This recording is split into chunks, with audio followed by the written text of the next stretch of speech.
Este es el último camión que ha salido este martes de Mérida con alimentos y productos de primera necesidad para los afectados por la dana de la Comunidad Valenciana. Se trata de la campaña popular que empresarios, asociaciones de vecinos y otros colectivos de la capital extremeña organizaron en redes sociales la pasada semana, concretamente el jueves, y que se ha visto desbordada de solidaridad. Han salvado varios obstáculos, desde el almacenaje hasta el transporte, pero finalmente los productos han sido cargados en ese camión tráiler y parten ya hacia el Levante español. Hoy en La Picota, la sociedad civil emeritense responde.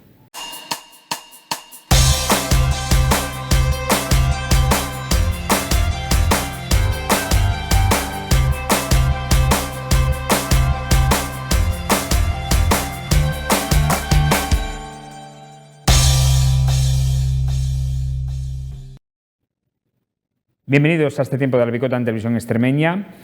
Hoy vamos a abordar este tema, la solidaridad de la sociedad civil, que no solo daba para un camión, sino quizás para algunos más.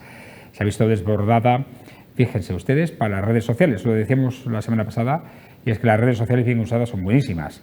También es cierto que pueden intoxicar informativamente, aunque eso es otro tema del que posiblemente hablaremos más tarde. Vamos a saludar a quienes nos van a acompañar en este análisis de los temas que hoy proponemos en esta mesa de opinión, en este repaso de la actualidad de proximidad. Nos acompañan Julio Naranjo. ¿Cómo está? Buenas noches, bienvenido. ¿Qué tal? ¿Qué tal? Buenas noches. Muy bien, muy tranquilo esta semana, pero pendiente de la televisión, porque como la dana no se ha ido y la dana nos tiene aquí rodeados, porque tiene todo el Mediterráneo, toda la parte de Málaga, toda la parte de Andalucía, Huelva, pues esperando que nos suba para aquí. ¿Y Cataluña? Y Cataluña también. Sí, todo el Mediterráneo, todo el Mediterráneo hasta el Atlántico, hasta Huelva. Es tremendo. La verdad es que está siendo una dana muy pesada.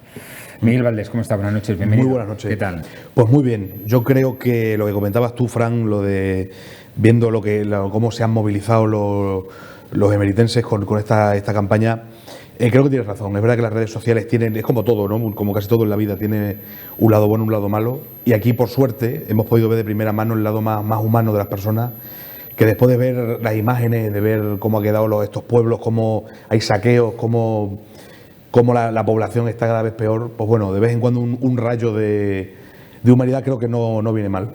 Indudablemente. Bueno, pues este es el resultado, como decimos, de esa campaña popular organizada por varios empresarios, al que se han sumado asociaciones vecinales y otros colectivos de Mérida. Comenzó el pasado jueves en redes sociales y han logrado sortear dificultades importantes para su almacenaje por la cantidad de productos que se han recogido y el posterior traslado a Valencia, pero al final lo han conseguido. Así que enhorabuena por esta iniciativa de la sociedad civil emeritense, que demuestra el gran corazón que alberga y que cuando se necesita, ahí está. Otra cosa es la política, hablaremos de ello a continuación, porque no está exento también todo esto que ha sucedido en Valencia de la controversia política de los gobiernos autonómico y central en cuanto a la dotación de la ayuda humanitaria para esa zona del país. Vamos a comenzar ahora en tono también de proximidad, porque del 14 al 16 de noviembre se va a celebrar en la capital extremeña un congreso internacional que reunirá a profesores de universidad de España y otros países de Europa para analizar la figura histórica de Santa Eulalia y la importancia de Augusta Emérita en el comienzo de la cristianización de España. Se trata de una actividad organizada por el Consejo Eulaliense con el apoyo económico del Consistorio para abordar la parte científica al año jubilar, reuniendo en la ciudad a destacados ponentes que ofrecerán su visión y estudios relacionados con la mártir y con este proceso de cristianización en la península ibérica. El presidente del comité organizador del Congreso, José María Álvarez Martínez, ha destacado que este evento científico es muy importante y supone un jalón más en el conocimiento de la figura de Santa Eulalia y su difusión en todo el mundo, que debe terminar, en su opinión, con la creación de una fundación de estudios eulalienses. Yo creo que la figura de Santa Eulalia merece no solamente este congreso, sino la continuación, que yo abogaría por ello, la continuación de los estudios eulalienses. Lo decíamos entonces y lo repetimos ahora. Yo creo que crear una asociación de estudios eulalienses o una fundación de estudios eulalienses sería importante. ¿Por qué? Pues porque la figura de Santa Eulalia tiene una trascendencia enorme desde el punto de vista devocional, cultural, histórico. Y claro, hay que conocerla mejor. Y este congreso es un jalón más en el conocimiento de la figura de Eulalia y de su difusión por todo el mundo. Santa Eulalia era la santa más popular de las Españas, y así era. Santa Eulalia daba nombre a muchos caminos. Por ejemplo, el Camino de Santiago, que pasaba por Burdeos, a mí me dijeron en la ciudad bordelesa que antes se llamaba el Camino de Santa Eulalia y después fue invadido por el Camino de Santiago.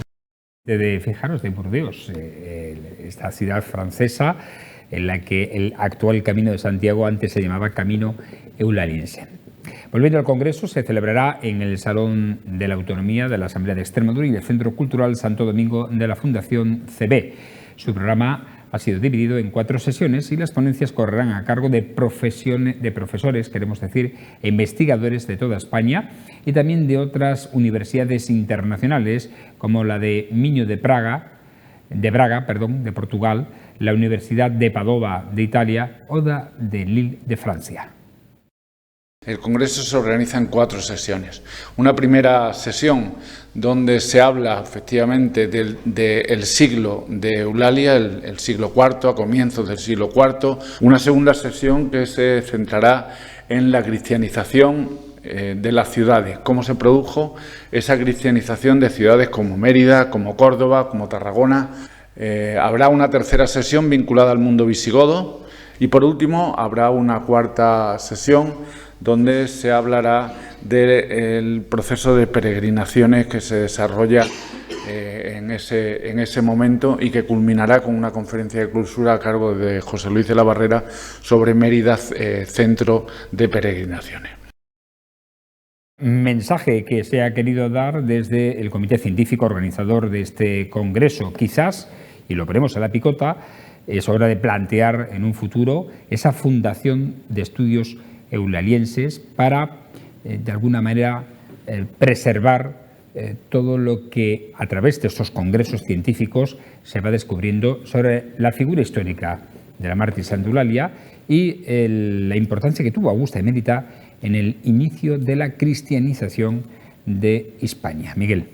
Hombre, yo creo, por supuesto que voy a decir, a mí me parece desde luego esto un congreso súper interesante para estudiar a la que seguramente es la figura más importante de nuestra ciudad. Lo que pasa es que a mí me gustaría preguntarle al Ayuntamiento si va a ser de forma laica, ¿no? O sea, si este estudio organizado por el Consejo Eulaliense, espero que este Consejo se autoperciba como laico, porque después de ver en el pleno pasado cómo de forma, no sé, de una forma que nunca había visto, todo este gobierno se ha arropado bajo el manto laico.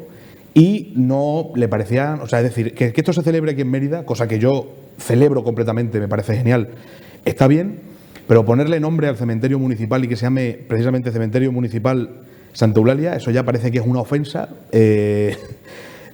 para todo aquel que esté ahí enterrado. Entonces yo como que alucino un poco. Y el problema es que precisamente son por estas incongruencias que se señalan en el Pleno y lo único que se le ocurre a nuestro querido alcalde es atacar personalmente a un miembro de la oposición, me imagino, porque es que no hay argumentación para justificar esto, ¿no? O sea, al final se tiene que atacar muchas veces a lo personal cuando no se tiene para rebatir los argumentos, ¿no?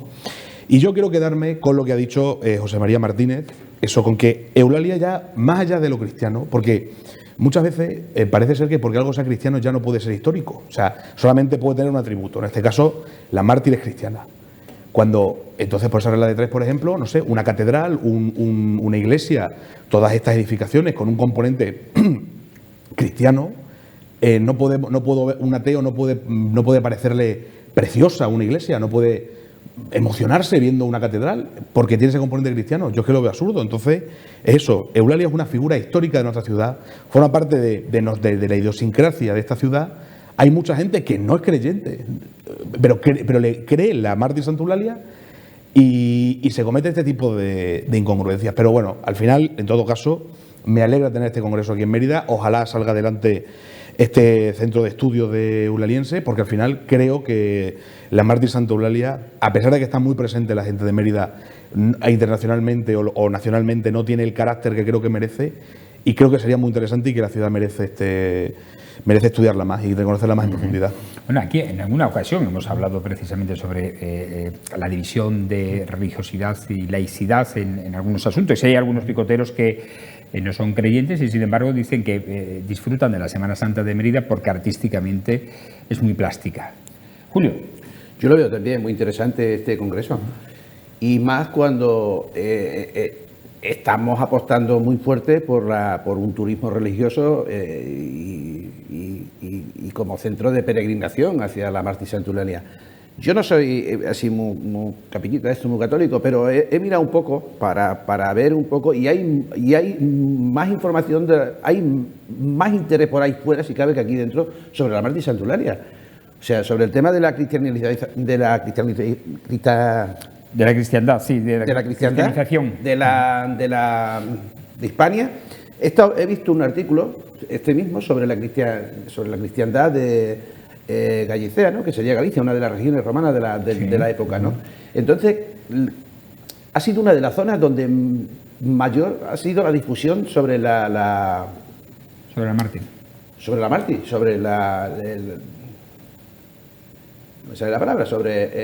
el fervor a la Marti, o sea, la adoración a la Marti como Virgen Santa Eulalia. Y es posible que eso que has dicho del camino de Santiago sea el camino de la Marti, porque ha sido Galicia uno de los primeros sitios donde se le ha dado mayor prioridad mayor relevancia a la figura de la Marti, de aquí de Mérida, por cierto. Y es muy importante. La verdad es que muchas veces no conocemos la historia, pero la historia es muy cortita, porque yo la historia de la Marti que conozco es muy cortita. Es una niña que la martirizaron los romanos y que salió por Navidad de la niebla para cubrirla porque iba desnuda por la calle y poco más. No sabemos, o no, algunos, no sé, no hemos sabido mucho más sobre el tema de la Marti. Y esto es muy importante. Yo creo que vamos a conocer, vamos a saber mucho y creo que la Marti es más importante en España y fuera de lo que nosotros hasta ahora, o al menos yo, tenía por conocimiento. Hay muchos datos que se van aportando, no es el primer congreso que se realiza, pero ojo, es cierto que hay todavía mucho por conocer, entre otras cosas el nombre de la mártir, no era Santa Eulalia, Santa Eulalia era la bien hablada, ¿no? Entonces no se conoce el nombre civil de Santa Eulalia, niña, de esa niña, ¿no? Pues, hombre, no es fácil, ¿no?, esa tarea, pero en cualquier caso, sí es cierto que posiblemente desde fuera vendrán que nos ilustrarán. Pues yo creo que sí, yo estoy convencido de que desde fuera se sabe más que nosotros. Yo creo que hombre, hay un trabajo también importante con el tema que estamos apostando de la parte de los científicos emeritenses, desde los doctos en la materia como José María Álvarez o como Pedro Mateos, el director del Instituto de Arqueología, o como el propio Félix Palma, director del consorcio, que también tiene muchos conocimientos sobre este asunto. Hay inscripciones romanas, haciendo mención a la Eulalia, en Galicia, por ejemplo, no solamente aquí en Mérida porque sea romano, no, es que en otros sitios hay inscripciones romanas donde aparece la devoción en Galicia, en Coruña. He visto, te metes en Google y he estado viendo y digo, hay más información de la Martín de lo que nos creemos, o al menos yo me creía. Bueno, por cierto, este congreso va a contar también con actividades paralelas, concretamente el viernes día 15 con una misa por el rito hispano-mozárabe que va a ser cantada por la Capilla Gregoriana de la Asociación Cultural Lubisun y que hacen un trabajo extraordinario desde hace muchos años, precisamente por recuperar esa raíz mozárabe y ponerla o traerla al día de hoy. Y el sábado día 14 habrá un concierto de Eduardo Paniagua también en la Basílica de Santa Eulalia, ambas actividades en la Basílica de Santa Eulalia. Así que importante este congreso, que es gratuito y la asistencia es libre, o sea, puede asistir quien quiera, porque seguro que vamos a descubrir muchísimas cosas. Vamos a otro asunto. Desde este lunes ha comenzado la segunda fase de la reparación de los pasos de peatones en la Plaza de España, que estaban deteriorados. Una vez concluido el trazado de tráfico proveniente de la calle Félix Valverde Lillo, ahora los trabajos se centran en la calle El Puente y la esquina de esta vía con la plaza. Los vehículos que estos días circulen por John Lennon no pueden acceder a la Plaza de España y serán redirigidos por la calle Graciano. Los que bajen por Valverdelillo ya pueden circular hasta el Paseo de Roma. Estas son imágenes precisamente de esta misma mañana en esa esquina en la que se está actuando en ese paso de peatones de la Plaza de España, acceso a la Plaza del Rastro. Otro asunto. La Delegación de Juventud del Consistorio Emeritense organiza talleres gratuitos para niños y niñas de entre 4 y 12 años todos los viernes hasta el 13 de diciembre en el Centro de Ocio Joven El Economato. Estos talleres se harán en 2 turnos, uno a las 4:30 de la tarde para las niñas y niños de entre 4 y 7 años y otro a las 6:30 de la tarde para niñas y niños de entre 8 y 12 años. Las inscripciones ya están abiertas desde el día de hoy y ofrecemos 15 plazas por turno, reservando una en cada turno a personas con discapacidad. En caso de que haya más inscritos que plazas, se realizará un sorteo público el día anterior a la fecha de la actividad y la inscripción se podrá realizar hasta el miércoles de la semana de cada actividad. Y la programación de estos talleres es la siguiente: 8 de noviembre, reciclaje divertido; 15 de noviembre, taller de manualidades; 22 de noviembre, búsqueda del tesoro; 29 de noviembre, teatro de marionetas; y 13 de diciembre, taller de música. Es importante para precisamente todos aquellos padres que quieran dar también un ocio alternativo y productivo, educativo, mejor dicho, a los niños, a sus hijos de entre 4 y 12 años.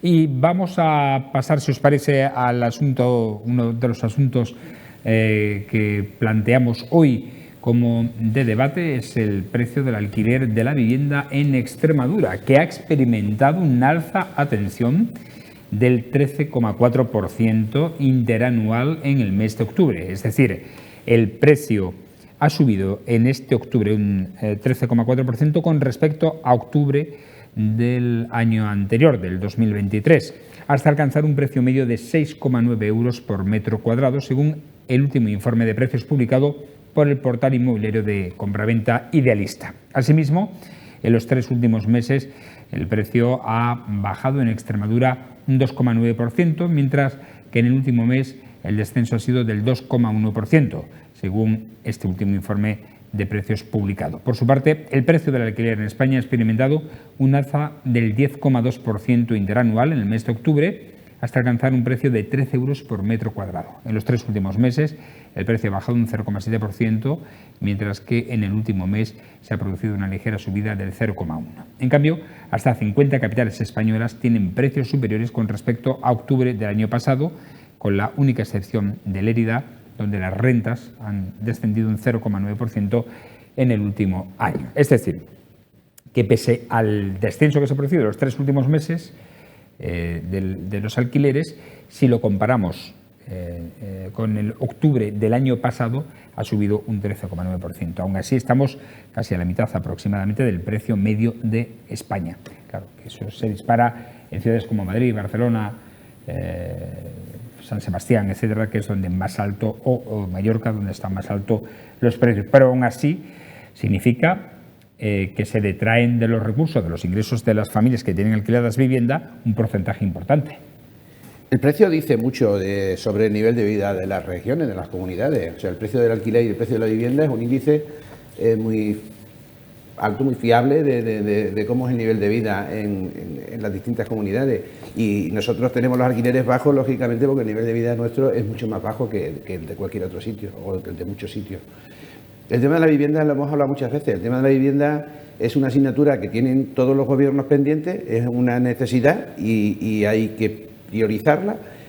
Ahora han salido unas ayudas para el alquiler, para el tema del alquiler, los bonos, el bono joven y otra serie de ayudas, que hay mucha pasta, que es verdad que la ha anunciado la Junta de Extremadura, que hay mucho dinero para paliar un poco el problema de la gente a tener acceso a los alquileres, por lo menos abaratárselo un poco. Pero bueno, hay también que decir que la Junta lo ha anunciado, pero que es dinero del Estado, es dinero del Gobierno que ha puesto, no es la Junta que saque de su presupuesto, sino que son dinero de los fondos del Next Generation que los está aportando el Gobierno. Lo hablamos una vez, Miguel dijo que eran parches, que esto era casi desviar dinero para los propietarios y no ataja el problema. Lo comentamos aquí, yo creo que es la última vez. En parte puede ser que lleves un poco de razón, porque el problema es hacer más vivienda. O sea, la creación de vivienda abarataría los alquileres, lógicamente. Si no se hacen viviendas, los alquileres, la oferta de la ley de demanda, ¿no? Y lo que está pasando ahora es que si no se construye, pues los alquileres suben. O sea, es así. Es verdad que se está poniendo mucho dinero para solventar las ayudas. Hay ayudas hasta de 600 euros para el alquiler, 300 por una habitación, cuando esos precios aquí casi no se dan. O sea, aquí un alquiler de 600 euros, pues bueno, los hay, pero me da de que la media está por debajo de una casa normal, término medio. Pero bueno, el tema está en que sí, que hay mucho dinero puesto, que el gobierno está poniendo mucho dinero, esto es dinero de los fondos europeos, pero que yo creo que el problema es que hay que construir más, hay que hacer mucha más vivienda y hay que hacer mucha más vivienda, ya lo hemos comentado muchas veces en muchos sitios. O sea, aparte crecen las ciudades, se desarrollan mejor y todo. O sea, es la opinión que yo tengo sobre esto. Pues el verano pasado mantuve yo una conversación con una persona, un profesional que se dedica al sector inmobiliario aquí en Mérida, y me decía que ya por entonces el precio medio del alquiler estaba en unos 450 euros de vivienda. Si ha subido ese casi 14%, supone que está ya rozando los 500 euros. Eso es caro aquí en esta ciudad. Yo creo que aquí es caro. Miguel. Lo es, pero es que en general, Fran, lo es en todos lados, porque yo hablo con amigos míos que han estado que estudian por ahí. Bueno, cuando digo por ahí no digo que estudien en Washington, digo que estudian a lo mejor en Badajoz o en Cáceres. Tampoco hay que ser muy lejos de aquí, o aquí en Mérida. Y es verdad que a lo mejor lo que antes le suponían, por ejemplo, un piso para 4 personas eran 600 euros, ahora son 1.000 euros de alquiler. Con lo cual, para mí, aquí en Mérida, un alquiler de 500 euros no es que me parezca desorbitado, es que yo conozco gente que paga eso incluso más. Entonces, claro, yo, por ejemplo, que soy milurista, pues para mí, por ejemplo, si pagar 600 euros solo por el alquiler, pues más o menos pues sale lo que está pasando, lo que pasa de media. Que los jóvenes que están independizados, que son ahora mismo la media para independizarse en España está en torno a los 30 años más o menos. Pues la gente, sí, es una barbaridad. En esa época estaba antes ya la gente casada con hijos y ahora cuando la gente empieza... Ya lo comenté una vez, yo me casé con 21 y ya me compré la casa de soltero con 20. Pues ahora o sea, la media está en 30 años. Y de esa gente que se independiza antes de los 30 años, aproximadamente gasta el 80% de su sueldo en el alquiler. Con lo cual, de tener un piso, estamos hablando de que no puedes tener ahorro. O sea, es un auténtico drama. Yo tengo amigos que ya a final de mes tienen que estar los pobres contando céntimos para poder comer caliente en condiciones, sin tener que recurrir a sus padres, cosa que también es muy alta. Entonces yo creo que al final, sí, la solución, estoy de acuerdo contigo, hay que construir más viviendas. No hay más, porque yo, desde que tengo uso de razón, no recuerdo que se hayan construido más viviendas de protección oficial. Vivienda asequible. O sea, claro, no estoy hablando de vivienda de protección oficial. Viviendas asequibles, viviendas que se puedan pagar, que se puedan comprar, o incluso viviendas pública en régimen de alquiler, barato, económico, porque no, yo digo Europa tiene muchísimas viviendas, miles de viviendas en alquiler.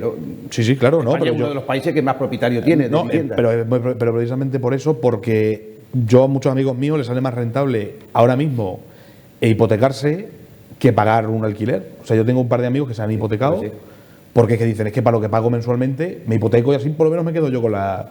Siempre y cuando la hipoteca, si no puedes pagarla, la dejes en ¿cómo se llama eso? En dación de pago, ¿no? Que no tengas tú que obligarte, como has pasado con las últimas hipotecas, con las hipotecas que se han estado firmando aquí en España, que no valía de que tú entregaras la vivienda, sino debías de pagar el resto. Se quedan con la vivienda y con todo el dinero. Se quedan con el dinero y se quedan con la vivienda. Entonces, que la dejen en dación de pago, ¿no? ¿Cómo se llama eso? Claro, ¿no? entonces lo que pasa cuando llega un punto que los alquileres son tan altos que es que la gente ya se hipoteca, porque dice, sí que para lo que pago... Entonces, ese es el gran problema. Entonces, claro, es verdad que aquí en Extremadura es más bajo la media que, por supuesto, en ciudades como Madrid o Barcelona, que son ciudades que están absorbiendo este éxodo rural que yo creo que nunca paró. Ha habido momentos que se ha adelantado, momentos que se ha ido atrasando. Ahora mismo estamos en un momento donde hay mucho. Pero, claro, al final Mérida también es verdad que es una de las poblaciones extremeñas que menos población pierde. De hecho, ha ganado población. Entonces, claro, al final es eso, es ley de oferta y demanda. Todavía, gracias a Dios, aquí en Mérida no estamos como en Madrid, por ejemplo, que hacen cosas abusivas como pedirte que des que adelante no sé cuántas mensualidades y des tú.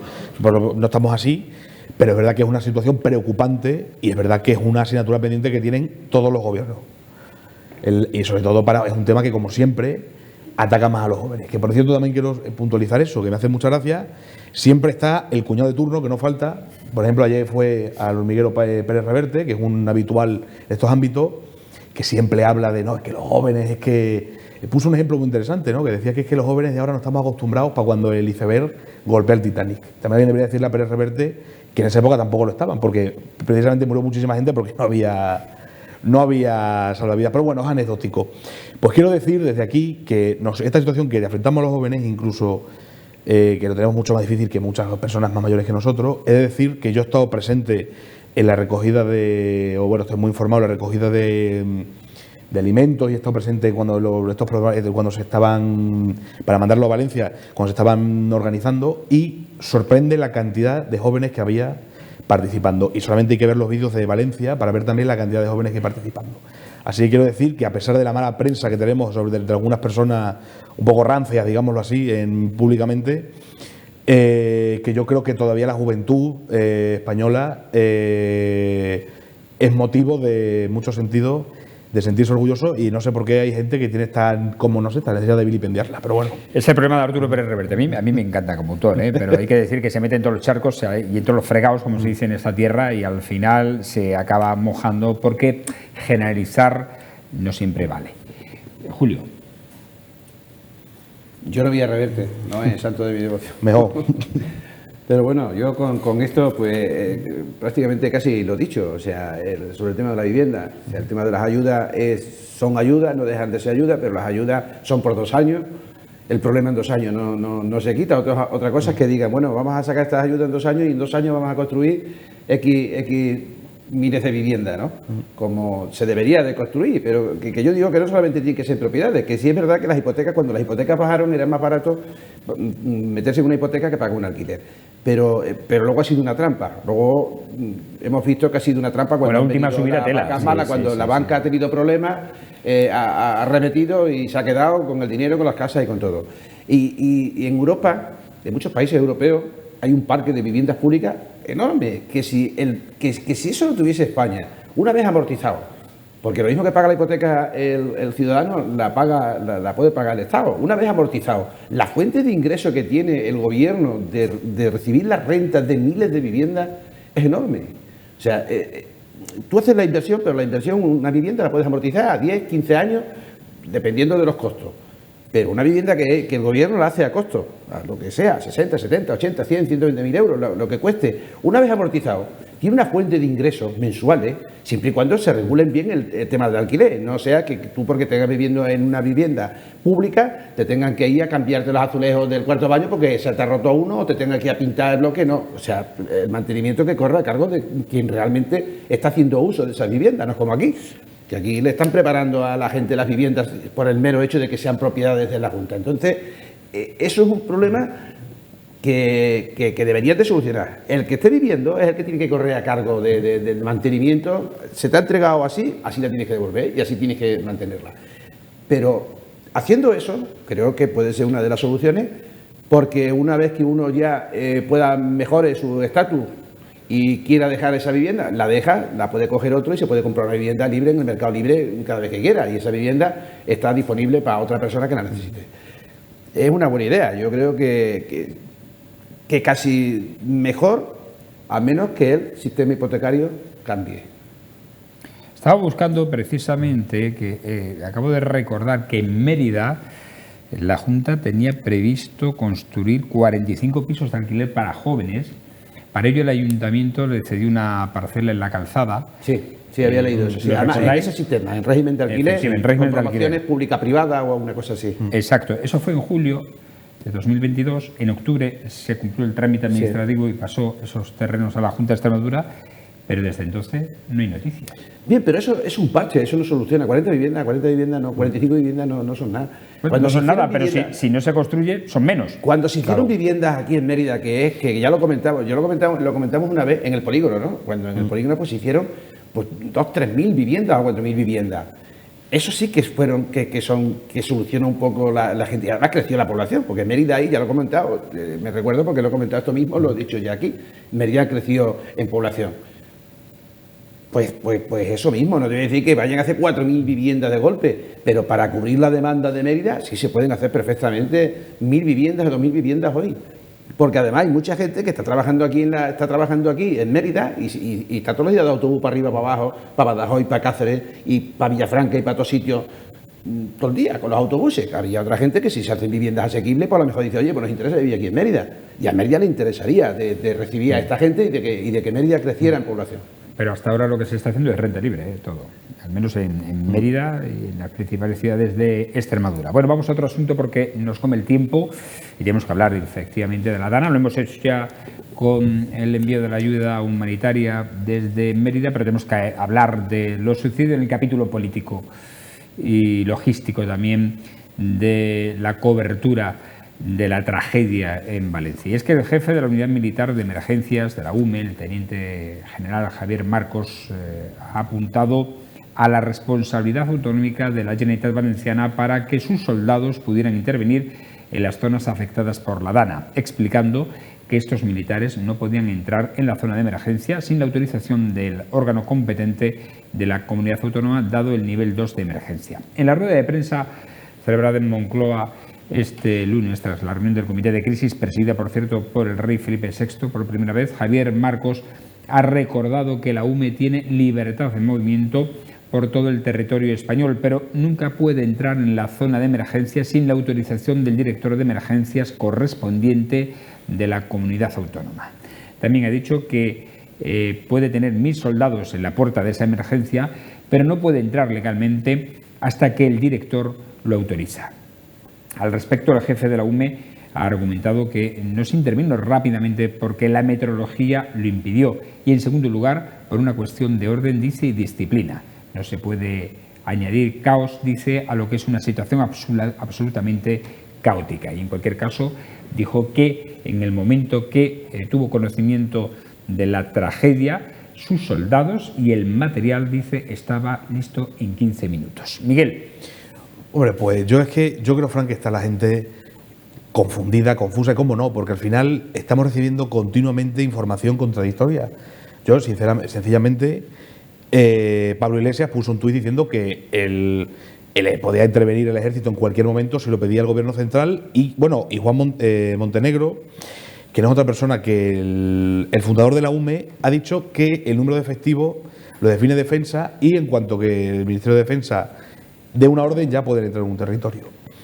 Yo no sé si, por eso no sé si este señor, no sé, es que no sé si miente, si hay un problema de protocolos, si hay un problema administrativo, da igual. En cualquier caso, aquí lo que está claro, lo que es manifiesto es la incompetencia de nuestros dirigentes.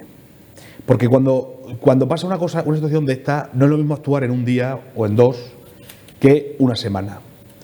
Porque es que a día de hoy hay gente que está, y suena muy feo decirlo, pero hay gente que está pudriéndose ahora mismo en el barro, que podría haberse salvado, y por incompetencia, por acción o por inacción de los gobiernos, ahí siguen. Hay familias destrozadas, familias que no volverán a ver nunca más a un familiar, y sobre todo tendrán ese resquemor continuo de que se podía haber hecho algo más, porque si hay un terremoto y te cae la casa encima, es que ya no hay más que hacer, ¿no? Pero cuando hay una situación de estas y hay gente que podría haberse salvado y se ha muerto ahogado ha muerto ahogada en ratoneras y dejando a familias rotas para siempre, yo creo que es que las excusas no sirven. O sea, es que da igual quién haya sido, es que da igual, o sea, es que no va de partido, es que si por mí fuese el presidente de Valencia, en cuanto acabase esto, para no dejarle el muerto a otro, tenía que dimitir. O sea, que de verdad, que es que no quiero defender yo absolutamente a nadie. Sí, pero lo que esto ha demostrado, eso es la incompetencia absoluta de nuestros dirigentes. Y es lo que a mí me apena profundamente. Y vuelvo a lo mismo. Yo que más o menos he seguido la evolución de estos donativos, ¿no? De los problemas que hemos tenido, es que nos lo han puesto difícil para enviar ayuda. Por favor. O sea, ayuda humanitaria. Encima ya volvemos a lo mismo, que es que Da igual que lo haya organizado, es que al final hemos sido asociaciones, han sido vecinos, han sido empresarios los que han puesto, o sea, que no hay colores, y nos han puesto trabas para llevar agua y comida a la gente que más lo necesita. Entonces yo, de verdad, o sea, es que por eso digo, por acción o por inacción, lo que hacen es entorpecer la labor de la gente. Entonces, creo que esto, no creo, pero espero profundamente que esto nos haga reflexionar a todos sobre nuestros políticos, sobre lo que le importamos a esta gente, y espero profundamente que la situación cambie de aquí a un tiempo, porque es que es insostenible. Entonces, de verdad, yo también ahora lo que tenemos que intentar, yo creo, es no buscar cabezas de turco, que eso tenemos ese problema muchas veces en los ciudadanos, buscar siempre un responsable. Entiendo por el grado de indignación que se haga, pero ahora mismo tenemos que estar todos a una, solucionar este entuerto lo antes posible y ya después buscaremos responsables.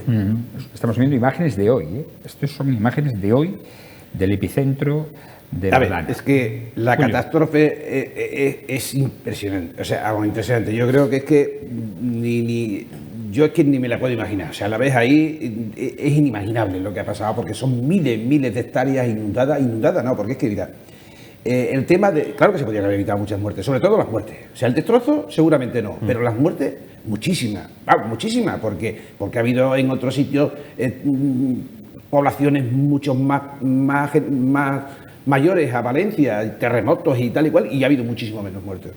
Y eso está en los avisos, en avisar a la gente.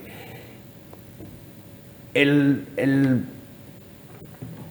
del pollo, el barranco del pollo. El barranco ya venía desde pueblos adelante. Si ves las imágenes, yo estaba viendo, muchas veces me quedo, he visto muchas imágenes, ¿no? Porque están todo el día echando y he visto muchísimas imágenes sobre esto. Pero si veías la velocidad a la que llegaba a Paiporta, porque se ve cuando llega, o sea, cuando está llegando, la velocidad que trae. La velocidad que trae viene de kilómetros arriba de pueblos anteriores, que ya había arrasado pueblos anteriores.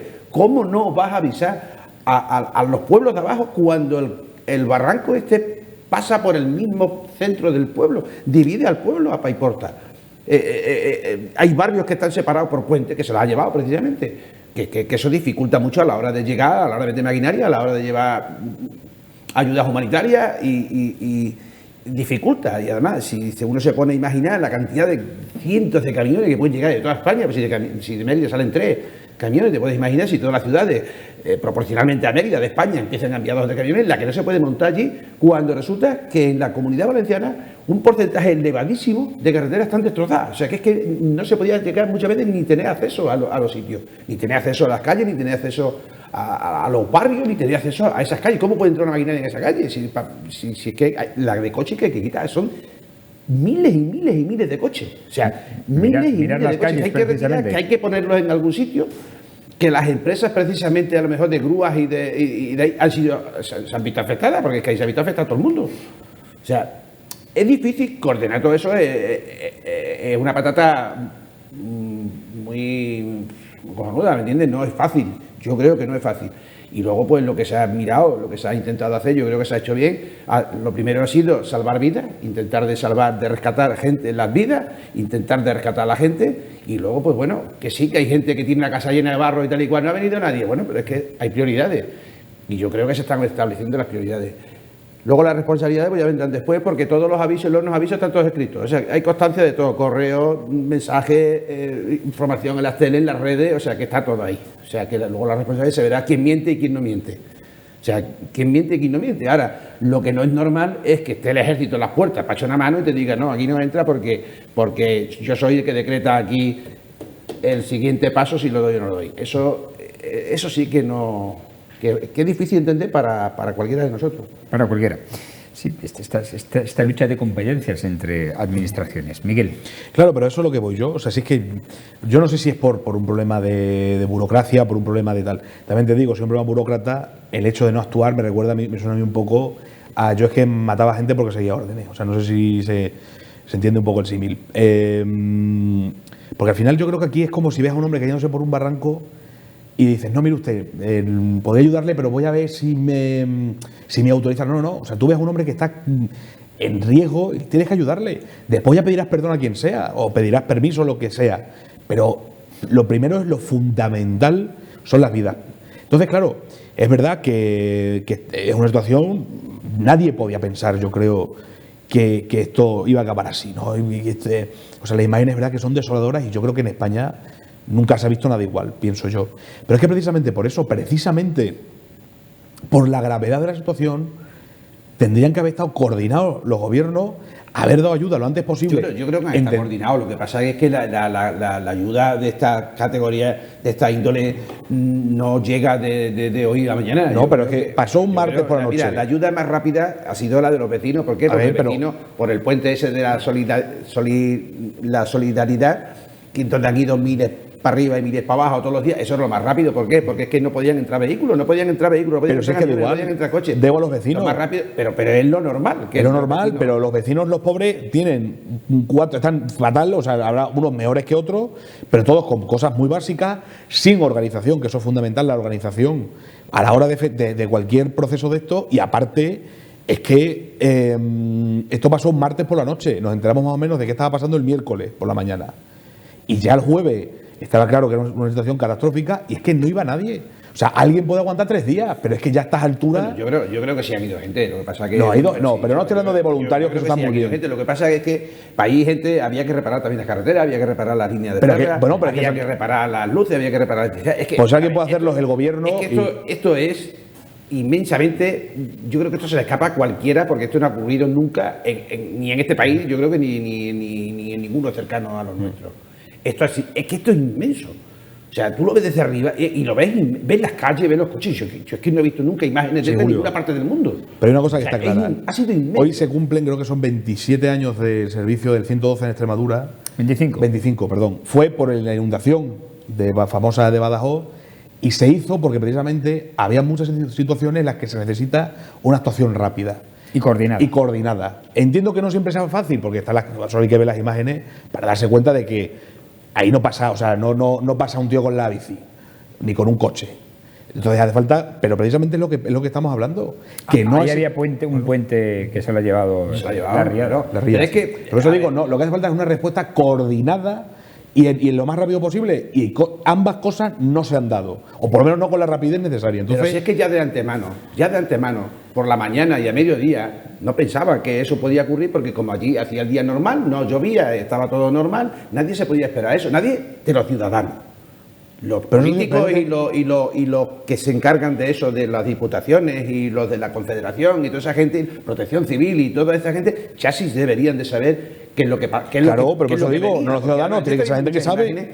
Y he visto imágenes de una autovía, de que iba circulando por un carril y el otro carril estaba completamente inundado. O sea, rebosaba el agua para acá porque estaba completamente inundado. Es que, o de la vía del tren, donde hay una fila de coches arriba en la vía del tren, y es que han servido de muro. Es que la vía del tren y las autovías son muros, o sea, son muros, son presas, que hace que estas cosas ocurran. Porque si no, ese agua no hubiera hecho ese daño, ese agua se hubiera evacuado, hubiera corrido, pero es que cuando llegó a Paiporta, si lo vais viendo, de agua iba 4 metros, el resto era palo, era un río de todo, o sea, aquello no era un río, era arrasado de todo. Entonces, de muchísimos objetos que arrastraron. Claro, cuando tú eso llega a las ciudades y lo primero que hace es un tapón, porque tapa los coches, y ahora cuando rompa ese tapón, a la calle que haya debajo la barre. Sí, pero si alguien sabe cómo actuar, rapidísimo, por eso digo, son la UME, el Ejército, y son gente que yo creo que tiene que haber actuado los profesionales, los que saben que lo tienen que hacer, no los vecinos. Los profesionales. Claro, sí, lógicamente. Sí. Y se ha dicho que incluso cuando llegó a Paiporta el caudal de agua era 60 veces superior a la alerta máxima que ha de activarse. Bueno, es decir, o sea, es demencial. 4 veces el caudal del Ebro. 2.000 y pico de metros cúbicos. No, pero sí que ha llovido en una hora lo que no llueve en Valencia en un año. O sea, es que ha sido una salvajada. Yo creo que con lo que sí nos tenemos que quedar es con la labor de los voluntarios. Más de 10.000 voluntarios que, la verdad, a mí vuelve de nuevo a la sociedad civil a sorprenderme y a enorgullecerme como ciudadano, que han ido cruzando ese puente que tú has dicho, Julio, y que con cepillos caseros, con cubos, con recogedores caseros, han ido aportando y barriendo, lavando, quitando barro cada metro de cada calle y de cada casa. Y es realmente extraordinario. Y en eso En eso tiene mucha culpa la juventud, a la que Pérez Reverte, por cierto, criticaba. Es curioso. Nos vamos, señores, no hay tiempo para más. Agradecer a nuestros picoteros su análisis de los asuntos que hoy hemos puesto sobre la mesa. Gracias, Miguel, por estar Muchas aquí. gracias a ti y mucha fuerza, si alguien de Valencia lo está viendo, que no creo, pero mucha fuerza a la gente de Valencia. Seguro que nos están viendo, porque a través de las redes sociales y a través de nuestra página web tenemos muchos extremeños también en Valencia. Pues ojalá que nos vean. Cierto. Y lo mismo te deseo, Julio. Muchas gracias. Igualmente, pues nada, pues lo mismo. Yo también le digo a la gente de Valencia que mucho ánimo, que toda España está con vosotros y que juntos saldremos de toda esta. Y a ustedes agradecerles como siempre su atención, instándoles a que mañana de nuevo nos demos cita aquí en torno a Televisión Extremeña y a este programa de La Picota sobre las 10 menos 25 de la noche en la televisión y en nuestros medios digitales, tanto en la web como en nuestras redes sociales. Así que hasta entonces, buenas noches y sean felices.